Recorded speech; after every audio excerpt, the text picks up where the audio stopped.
Welcome to Learning in Action's Heal the Divide Podinar series. Today, our focus is on coach the person, not the problem, and 3 habits to deepen your presence. And my guest today is Marcia Reynolds. And I can't wait to give her a more complete introduction in just a moment. I'm Allison with Learning in Action, and I'm joined with my colleague, Dana. Dana, you want to say hi? Hi, excited to be here with everyone. Yeah, thanks for getting us ready to do what we're doing today. I appreciate your support.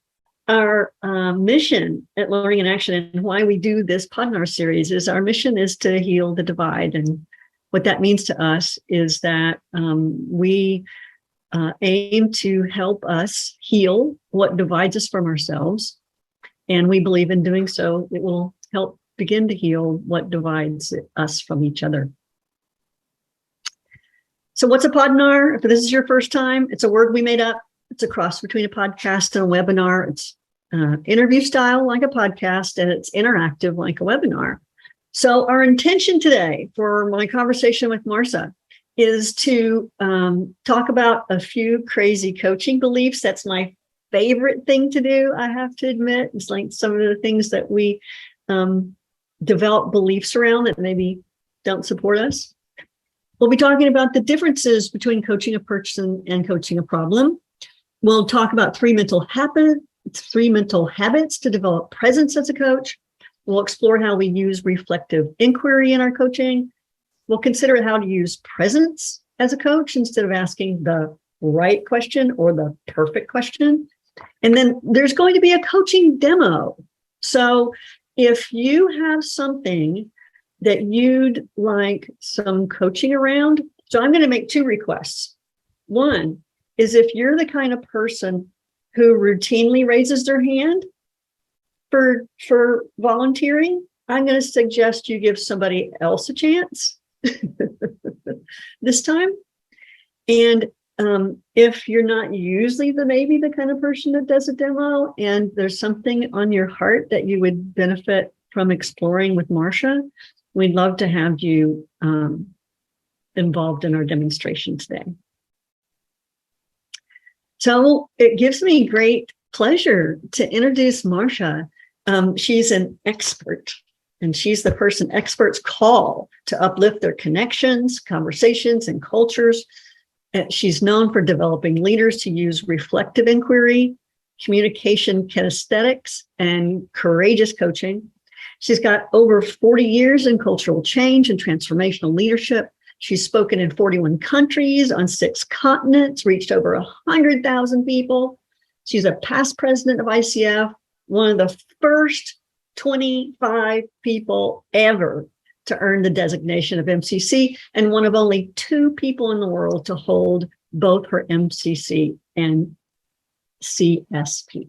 So with that, Marcia, it is so great to see you. Thank you. Thank you. Thanks for asking me.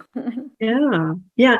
So first of all, the theme for today is based on Marcia's book, Coach the Person, Not the Problem, which you can see I have. And while I haven't read it cover to cover, I have to say I was delighted with what I did consume. And I wanted to share one of the quotes that's early on in the book. It's a quote from Alfred Adler. And I went to the Adler School for Coach Training. And Adler says, we determine ourselves by the meanings we give to situations. So I wanted to ask you, Marcia, why this quote from Adler in your book? It's so interesting how you and I can see a situation and see it completely different, right? All the studies about people who witness crimes and then they report it and they all have a different story.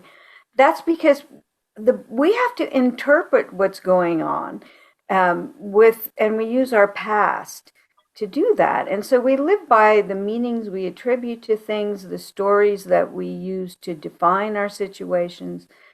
And, we think it's about reality, but, as Einstein says, reality is an illusion, albeit a very persistent one, because I have to feel some certainty that I understand what I see, even though what I see, how I define it may be very different from you.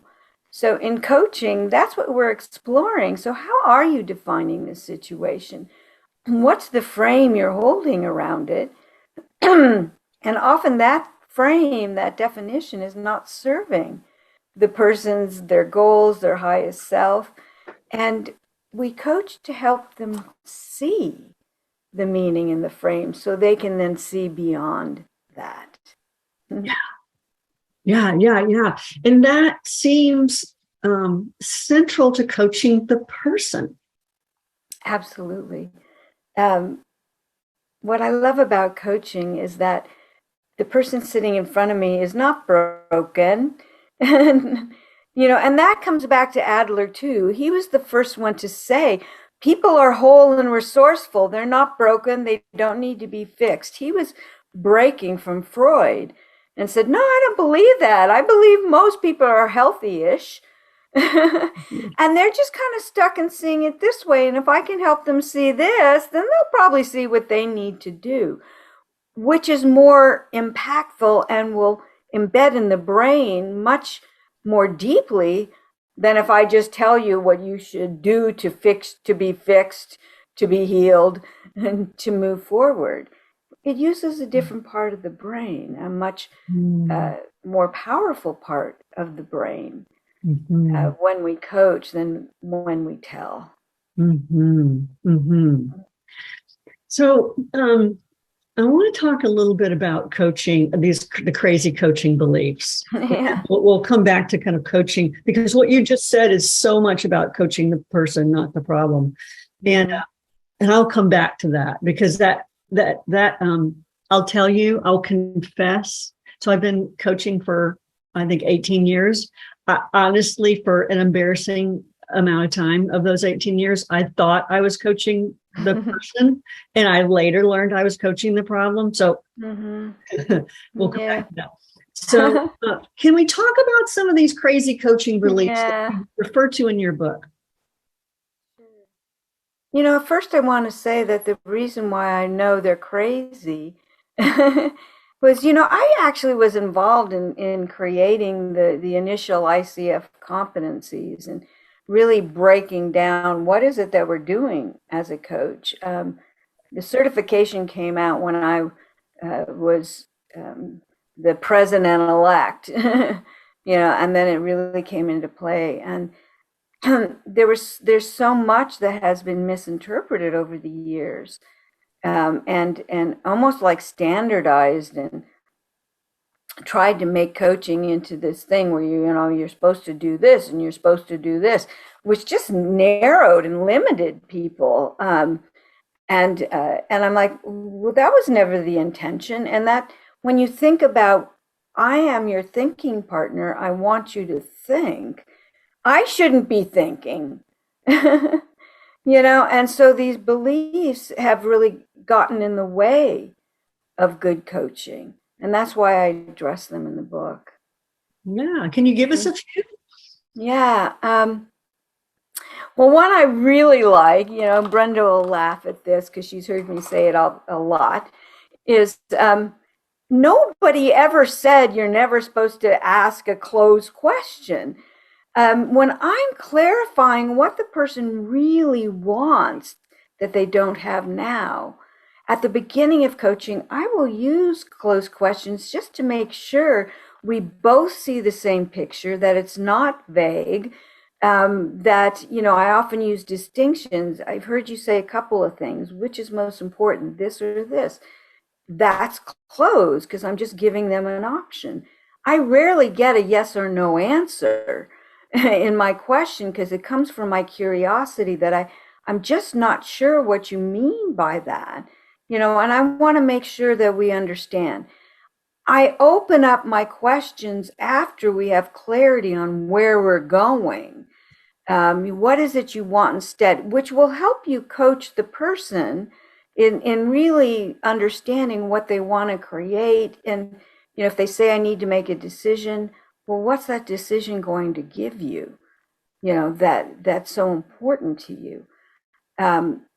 So in clarifying that, closed questions show up. And so people often say to me, you ask closed questions. I'm like, yeah, I did on purpose. For clarification, for identification, for understanding where we are right now. The balance should be open. But it's not that you never use them. That one, and the whole thing about, I don't know where it came up that people said coaching is a question asking. And as you know from my book, that, I learned way back in the late 1980s, my second master's was in adult learning, and there was an educational reformer in the 1900s, like he wrote a book 1910 that defined coaching, and he said he wanted teachers to just reflect back to students. Here's what I hear you saying. Tell me, where did that, belief come from? And so reflect and ask the question. And that is really coaching. It's a reflective inquiry process, not just inquiry. It's annoying if all you're doing is asking questions, but oftentimes my reflection, just sharing back what I heard, the key words, and asking, what did you mean by that, is even more important than just trying to remember the powerful question that person asked, and then you're not present anymore. Yeah. Yeah. So what I'm hearing you say is, even though coaching is, defined as a thought-provoking process for the client, it doesn't mean we are thinking. No, we're not thinking. And again, when you're only coaching with questions, you're often coaching from your memory and not from your presence. And when I coach, the best I can do is not think. I just take what you give me. The key words are going to hit me. I'm going to hear them. I'm going to remember them. I don't have to take notes. And then when you pause, I'll just share back. So you said this and this, so tell me more about that. It's the reflection that makes you think about your thinking in a way you cannot do on your own. So that just comes from our interaction. I receive from you what you're giving me, and I offer it back. What do you think about this? So you look at your thinking out here, which you cannot do on your own. It's if there's any emotion attached as a human, you cannot pick your own thoughts out, and reflect on them. You need what's called an external disruptor, what the neuroscientists call it, to disrupt the pattern of thinking. And you go, you're right. That's what I said. Where did that come from? And that's the power of coaching. So will you talk about coaching the person and not the problem? And maybe, if you will, like how we coaches can be confused by the two. Well, it's not that we're not coaching around a problem, because my first question is always, so what's coming up for you? What's the challenge you're facing? I want them to define that, but it's within the definition that I'm listening for their frames. What is holding that story together? What meaning are they giving to it that's making it a challenge? And so I quickly shift to coaching the person's thinking, through the words that they're using, the emotions that they're showing. And so I'm reflecting back to them what I hear, what I'm curious about, what I see when they shift.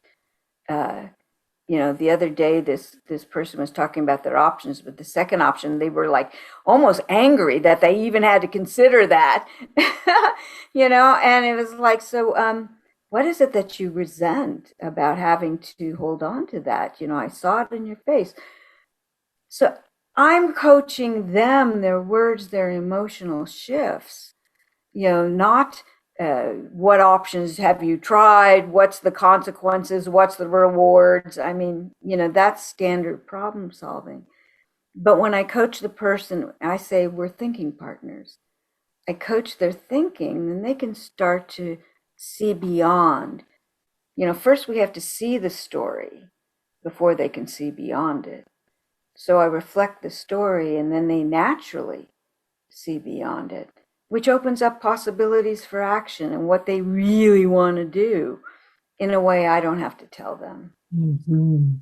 You know what I'm really appreciating about that brief story you gave about the woman in the second option is like the sense I have is that you were attuning with your client and then feeling that like in your body and then naming that and feeding it back. We did a class on this just a few days ago where, coaches express concern about saying something like, what do you resent about that? Well, the client didn't say they were resentful. If I say they're resentful, is that then projecting? So I'm curious about your thoughts on that. Yeah. Well, I would reflect the shift in emotion. I don't say, so what are you resenting? Because then that sounds like my judgment. It's like, well, when you define the first option, you seem like it was easy for you to talk about it. Then when you went into the second one, it's like you just got really tight and seemed angry. So, is there something that you're resenting about even having to deal with that? And oftentimes even the word should is a real indicator. So is that something you want or something you feel you should want? And how is that should getting in the way of what you really want? So again, I'm using their words and their emotional shifts. And I say shifts because it's always in the shift, not just unless they come to the call totally emotionally expressing, there's usually a shift. What is that shift about? So I will reflect to them the shift and then ask the question. Then it's not my judgment, it's what I see. Yeah. And I'll make it as an invitation. I'll say, so what is it you're resenting, or are you resenting that having that option? I don't make it, you seem to be resentful, that it's my judgment. It's an invitation for them to say, no, it's not resentment. I had a client where he got really quiet and I said, you sounded really sad. And he said, no, not sad. I'm embarrassed. Okay.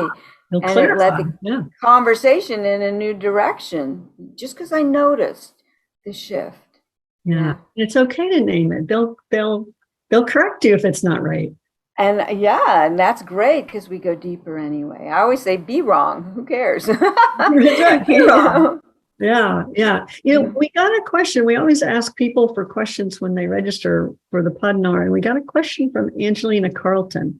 And her question was, what if the client resists the focus on them and not the problem? That's why it's really important that the ICF defines coaching agreement as two agreements. One, the agreement in our relationship, and then to the agreement for the session. I always make sure that before we even get into the coaching, that the person understands how I coach.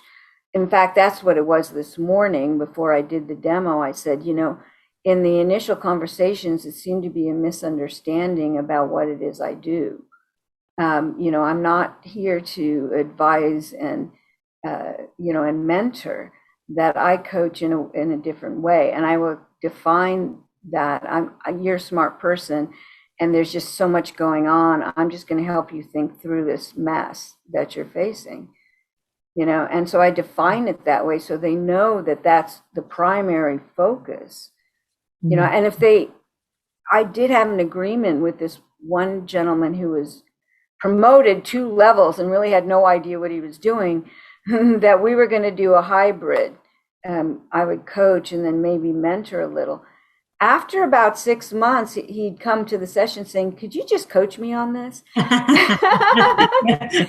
liked the coaching better. So my clients understand that's what I'm coming from. But I have to say that I hear the question, but unless it's a surprise what I'm doing, I've never had any pushback in the way in coaching someone. Yeah. Well, yeah, I've been in conversation with some coaches recently around this topic, and so much of how we as coaches at times, I don't anymore, but early on I did. So much of how we frame what we do as coaches is about helping you get to your goals. Like, here are these goals. And that's, frankly, that's why companies would want to hire us, is we're going to help them, or we're going to help their team. So achieve these goals that are metric driven, right? Which are external. That is about coaching something external, like where it's like we're promising something external to the client. Not to say that there's not something internal, but the result is external. So I'm curious how you bridge that. Yeah, with all my corporate clients, we define 3 goals up front, and they get agreement with their boss. But I look at goals as not a goal that, like, what steps are you going to take? I never ask that till the end. It's the focus, So like I just did a handoff of my client to her manager, and she defined to her, so the focus has been around my communication. So we had some specific goals of how she would show up in meetings, how could she shift to being seen as a leader.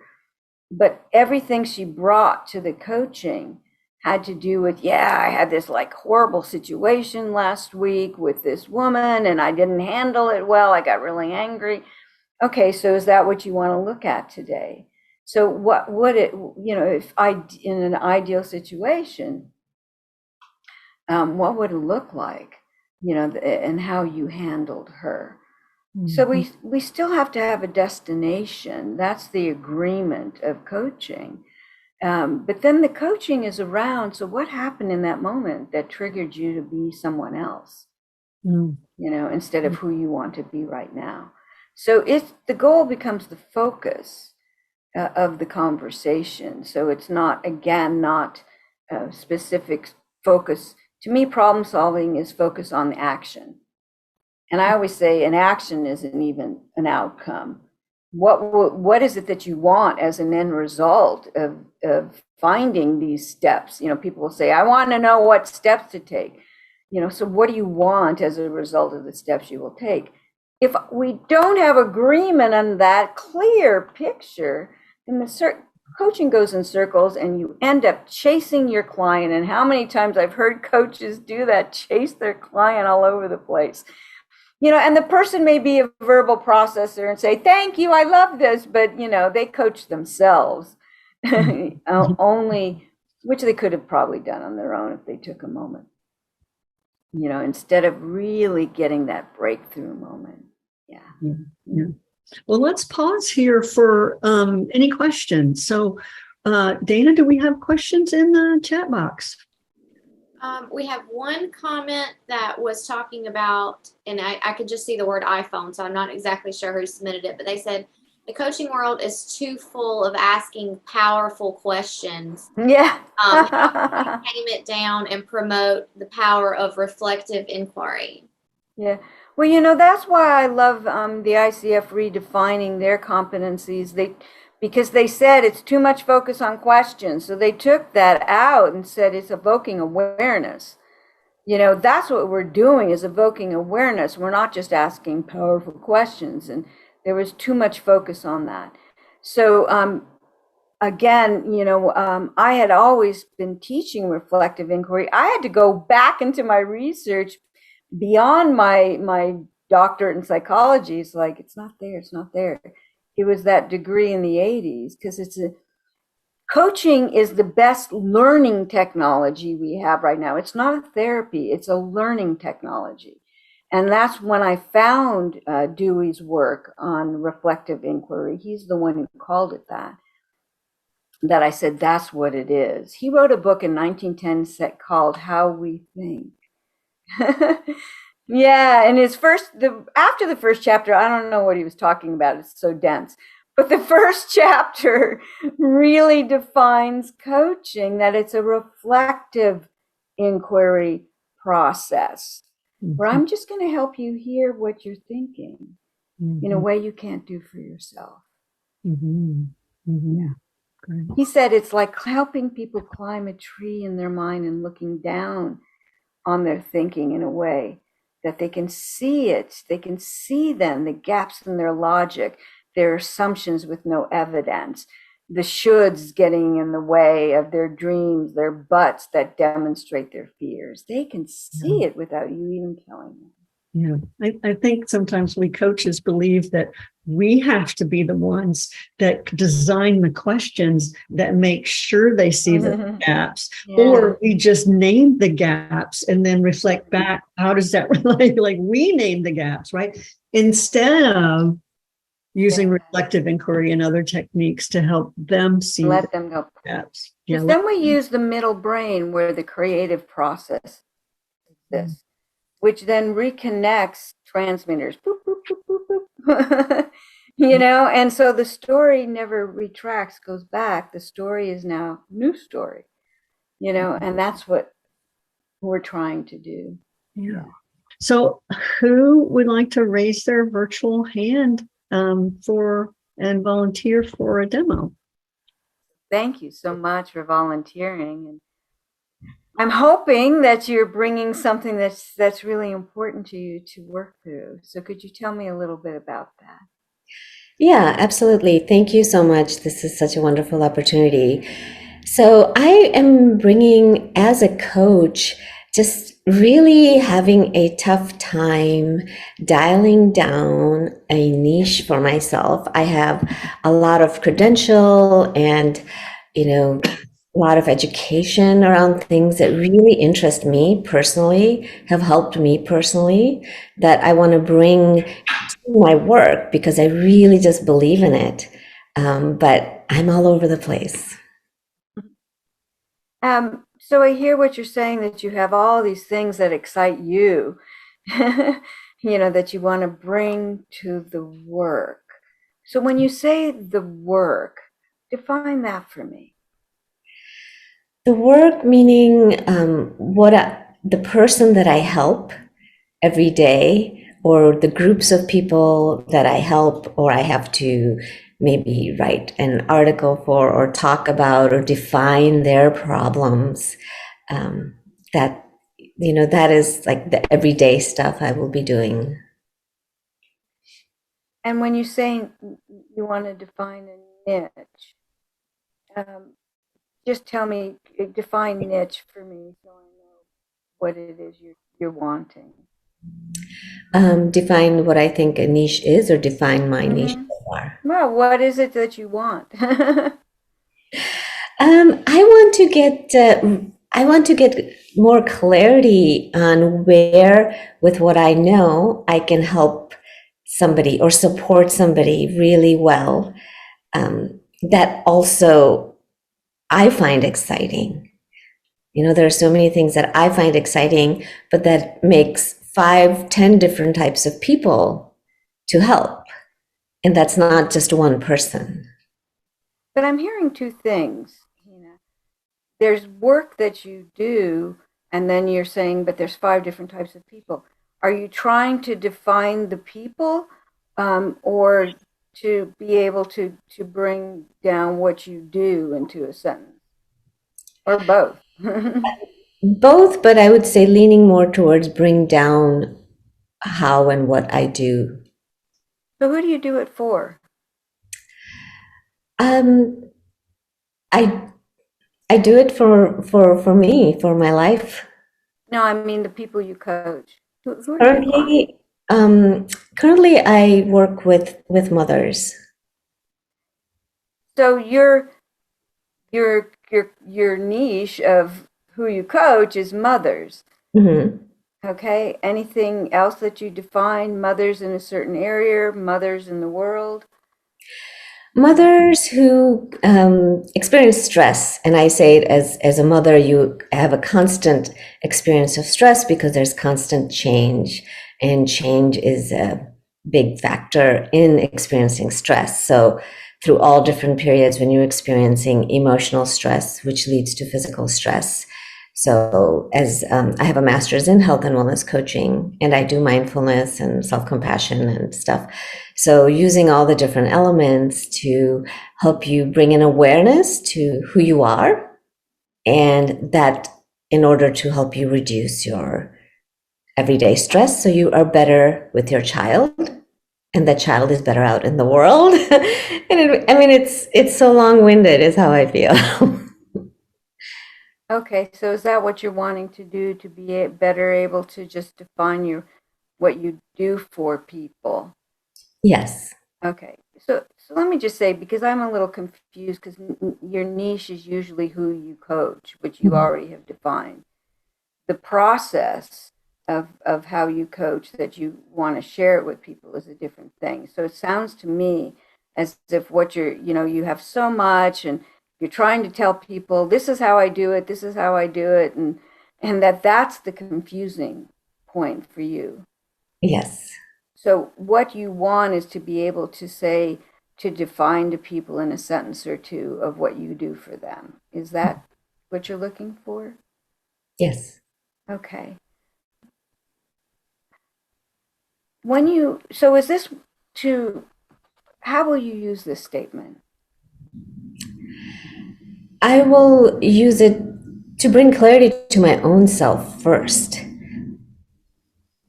So when you're coaching someone and you have all these things to do with them, is that the confusing moment? Which approach should I take? Yes, or when somebody approaches me, or I have a potential client who is a mother, then they're a lot of times feeling like, well, yeah, it's a part of it. I'm fine. Why do I need your help? Or what are you going to do for me that I already can't do for myself? And it's defining that I have a 20-year-old and a 17-year-old. I've been there. I know the stresses that come up. And if you prepare yourself, and if you have all these different components, you will be better able to tackle that whole journey of parenting. So what about what you just said is confusing? It isn't confusing to me, I guess. I do find that it's wordy, and it's the response I get usually that makes me think that it is confusing. I'm sorry, I didn't hear you. What is that response that you said it's the response? It's usually like, okay, so what will I get that will benefit me? Like now, I'm really not having a problem, or something along those lines of like, it's a normal kid. I'm not having an issue. So, maybe I want to learn mindfulness, but just in general, it doesn't have to be you. Or maybe I want to learn self-compassion, but it doesn't have to, it's not around the motherhood.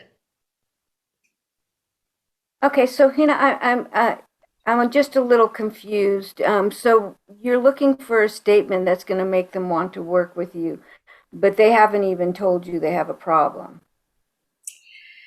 Maybe sometimes, yeah, because they come to me for the mindfulness classes, and then I tell them really what else I do, or I'm working with mothers for mindfulness. So you're just looking for a statement that, I also do coaching, and coaching will help you, one sentence, to do this, that you may want now or in the future. Okay, so they come to you for mindfulness. Why? What's the purpose they come to you They come because my office is at a center where sometimes it's offered for free, and I feel like people want to try it out because they hear so much about it, and They're they still giving their time. yes. So what brings them to want to give their time to learn a little mindfulness? What is that? They want, it's different usually with each person, of course, but in general, it's that they're hoping to just feel better or feel less stress, which is what I do, or feel less Okay. anxiety. Yeah. Okay, you just said that. You know, it's like, so I'm just a little like, you know, it's, you keep telling me what I do for people is I help them to feel better, to feel less stressed, if they want to, at the time they want to. But you know, you've got this like angst around it. Like, you know, it's not fulfilling you. It's not giving you what you want. So is it that you want to convince people they need you? Um, Perhaps. Well, tell me what that is that you don't have now, that you're wanting to create, that's making you feel like, oh, I need to know this. I think I would say that maybe what I don't have is a clarity that I am giving to people that lets them see how my work will help them. There's just no clarity around that, even when I say it. And like I just said it now, I think that leaves people, it isn't like a clarity of, you know, you're a first time marathon runner, I will get you to run that marathon in 3 weeks, right? It's very clear. Or, you know, if you're in the first month of, I don't know, divorce, I just feel like it isn't clear enough coming from my end for people to say, I need your service. And I'm struggling with that, I guess, because maybe I'm offering too much. Well, I want to go back to some things you said at the beginning of the conversation. And I just want to say, even right now, when you said, when I do it, it's like that it's confusing to me. And so you said at the beginning that it's about, you know, I have all these things and I'm confused. I want to know, should I focus on this process? Should I not? And then it shifted to what it is, you know, you're trying to say to other people. But what you're saying to other people, what you just said is the end result. I can help you, you know, decrease your stress or whatever. It sounds as if your greater stressor is in your head defining, who am I? What do I do? You know, bringing it all together, because you have so many passions. You're a multi-passionate person. That seems to be kind of confusing to you. Is that what it really is? Yeah, that makes sense. Especially what you said about being multi-passionate, and that is confusing. Yeah. So you said that makes sense. So what is it, if it's this that you want to work on in yourself? Tell me what it is that you would like to know in your own head that would make you feel more comfortable in your interactions. I would like to maybe say one thing that encompasses all those other passion. And I think that there is that one thing, and I can't get to that foundation. So I'm going to just give you a little information. You know, there's a difference between, in marketing, we market the end result. You said that. I can help you run a marathon. I can help you decrease stress. Okay, so in your conversations with people, you start with the outcome, not the how. that's why I pulled you back. You seem to want then to define for yourself that my modality is this, and everything falls under the umbrella. Yeah. Okay. So when I said that, this modality, this thing that I do, and everything, all those other things fall under the umbrella, and I can pull them out anytime I want. So tell me, what do you know about that umbrella?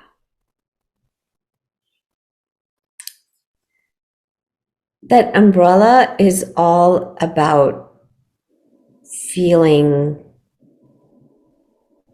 as much as I don't want to use the word empowered, that's the one that comes to mind, is feeling that ability, confidence, and that self-efficacy to be able to go after whatever you want when you have everything that is under that umbrella. Okay. Well, yeah, I hear what you're saying. So as you say, I don't like empowered is abundant, too abundant. The dark side of abundance, as a marketing friend of mine always says. But define, when you say empower, that sense of power of that I am the master of my life.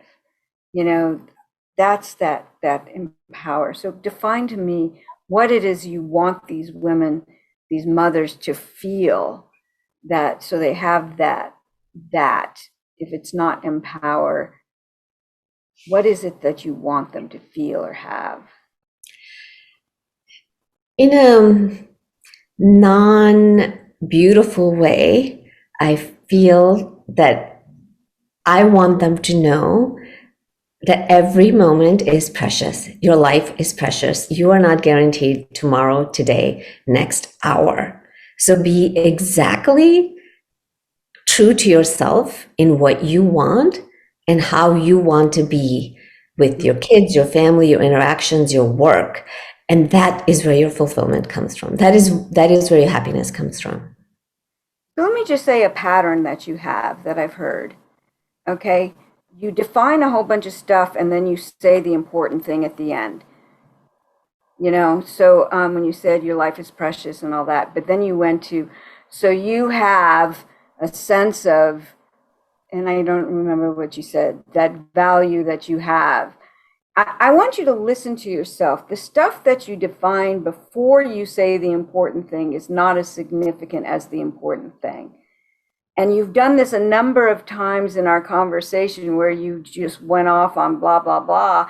And then you ended it with the like, ba-boom, So what is it when you said, other than I want them to know every day is precious, that's nice. It is, it's a good thing. Mm-hmm. But then you said, because then they will. Just say that one thing. Then they will. Then they will feel that urgency, so to say, to be really true to themselves. True to themselves. That's beautiful. So what you do is you help these women to truly identify who they are so they can stand up in their days, true to themselves, no matter what happens. How does that feel? That's really good. That's what you said. That's what you said. See, that's all it is that it gets lost. But you said it. You say it. You say it so well.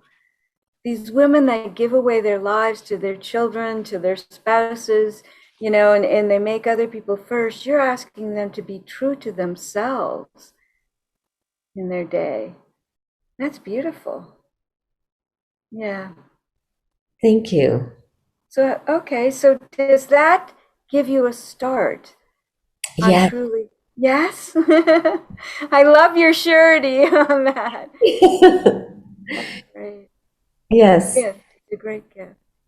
Absolutely. But what are you going to do with this now that you get it?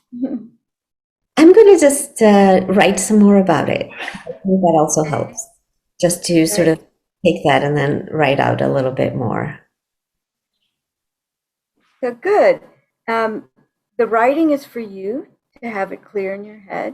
The statement of what it is you give them that's so special, that one thing is what you give to them.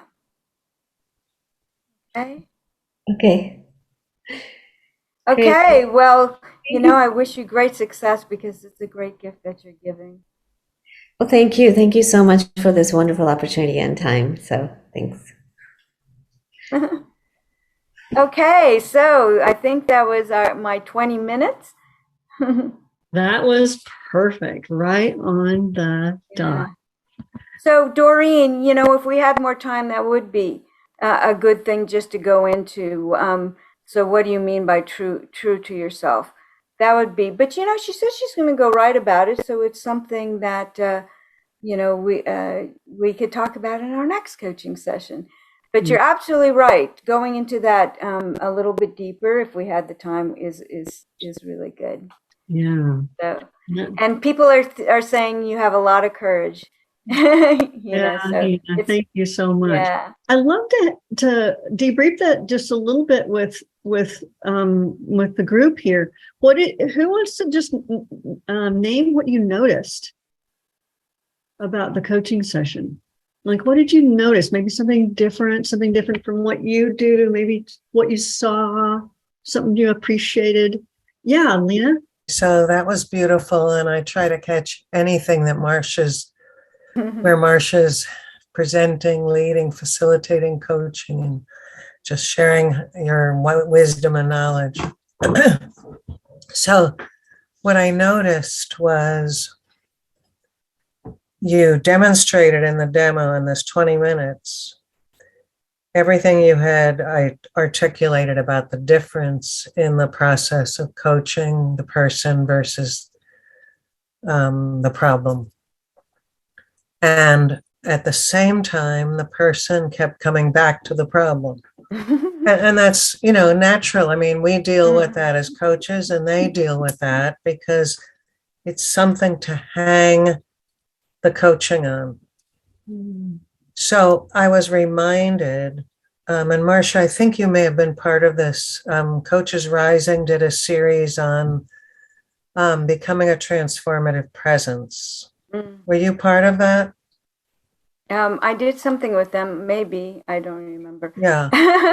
Like I said, even today, this is my second it was a couple of years ago. And it was. Yeah, I think I did. Yeah. Really, the emphasis was on presence and connecting and really, really listening.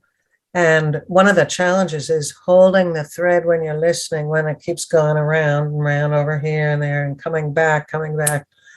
And I think a big piece of it, and I know this is always a challenge for me, is really trusting that I'm in the main current, if that makes sense, right? And that I'm not getting distracted or caught up in the client's story because I'm so curious. I want to know everything.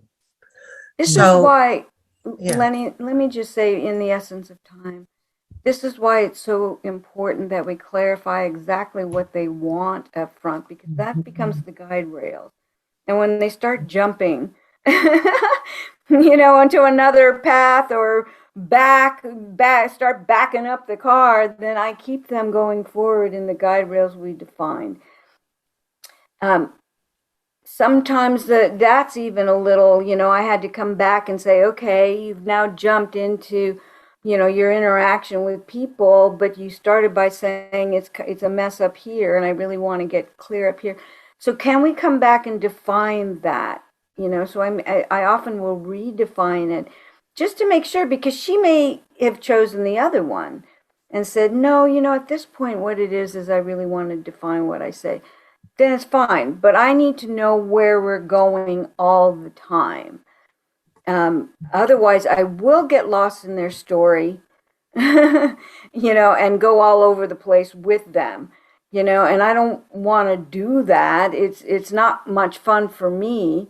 to start off with, yeah. and not useful for them.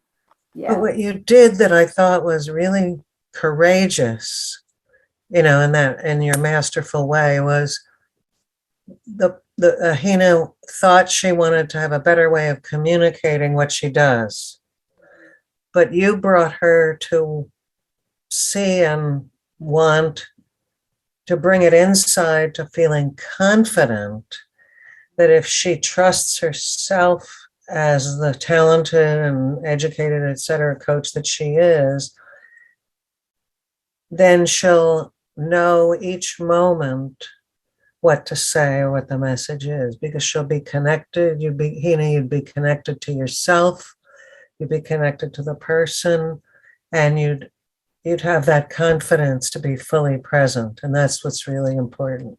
So you really kind of leaped those guardrails a little bit. And, listening to it, it felt so right to me. And I'm just curious what it was like, Hina, for you to feel that shift. Did you feel a shift in terms of what you saw was really important to you?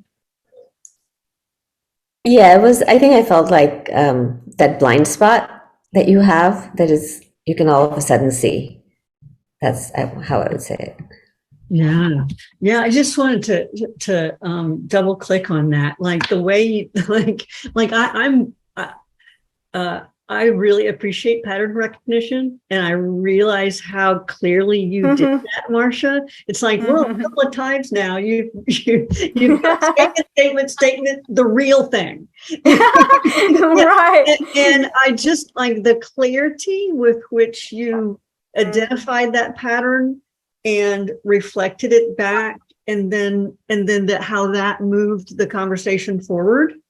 And then Eileen says it's a great example of cutting through so much talk and getting to the real statement. We got other sharings from folks. Sorry, I tried to find them. Saying Marcia demonstrated very powerfully how not to get lost in the story. Etta says she challenged her directly with compassion. Yeah. I want to state something too that I think is important. I obviously am pretty good at marketing. And I could have come in and said, okay, this is what you need to do.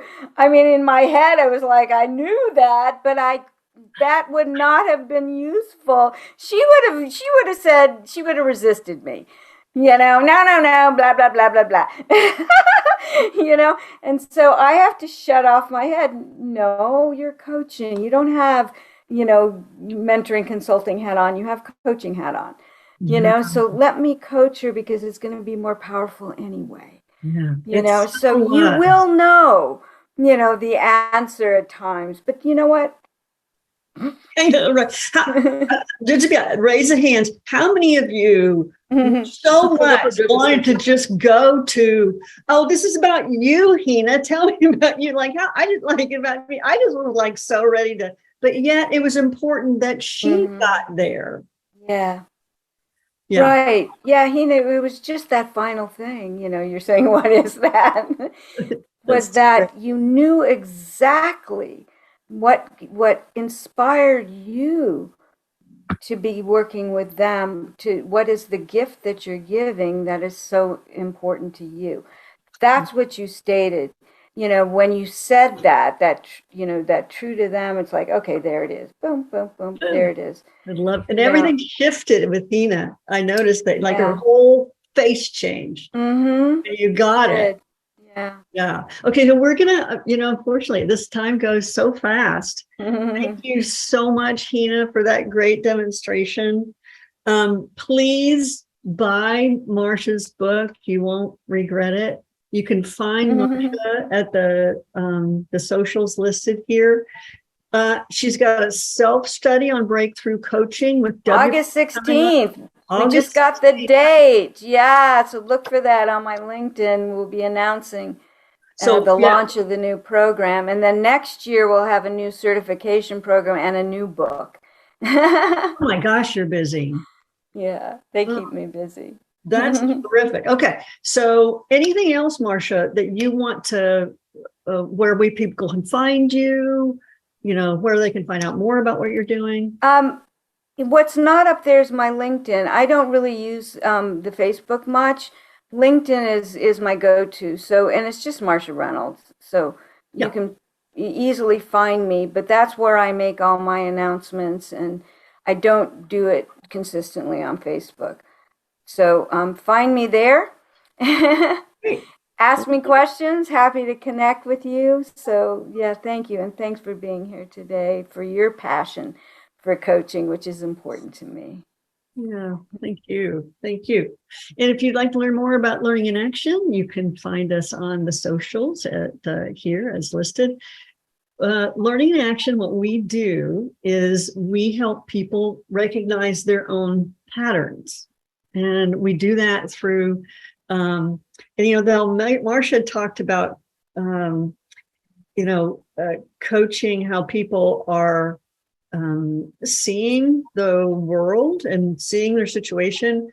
We are all about how is a human relating to their lives, relating to others, relating to themselves, and how can we capture that in a way that reflects the patterns they take with them everywhere they go. And that's what we're doing. We frame something we call WeQ, which is all about our relationship. And yet our entire lives are related to how we are relating to our lives. So that's what the work we do in the world. We've got this really intense 13-week training starting in September. And we'd love for you to join us. And we have an in-person training coming up in Seattle. Yay for in-person trainings again, showing up in October. So we hope you'll join us. So thank you so much, Marcia. I so appreciate your coming. This was lovely. Loved your demonstration. It's one thing to talk about it, and it's another thing to see it. And it was really lovely to see you in action. So thank you so much. You're welcome.